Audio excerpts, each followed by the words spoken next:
Have you always wanted $1,000,000? Well, there's a way to get that $1,000,000, and all you have to do is solve a math problem. Sounds simple, right? Well, some of these problems are over 100 years old.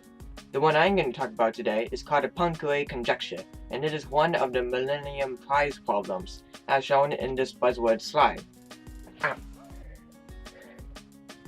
Let's learn why the Poincaré conjecture is so important to math and what makes it so special.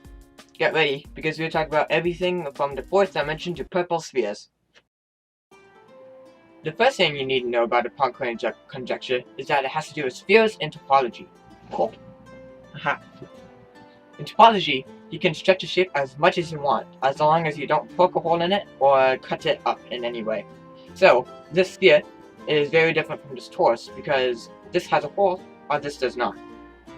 To explain why this is important, here is a nifty diagram I made.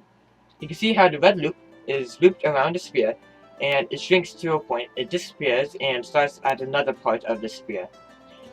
This program shows how a sphere is simply connected. No matter where you loop the red loop around the sphere, it can always shrink to a point.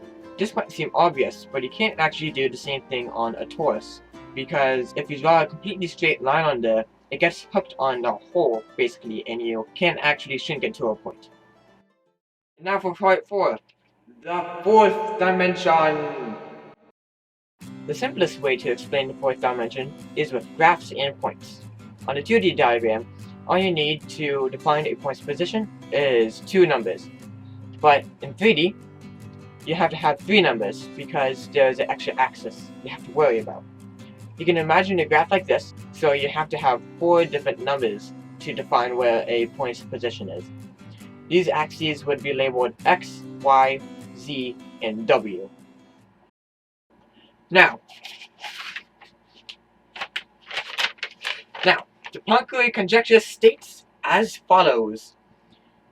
If you live on the surface of a 4D shape, like a sphere or a torus, and draw a completely straight line all around that shape, one of 2 things can occur.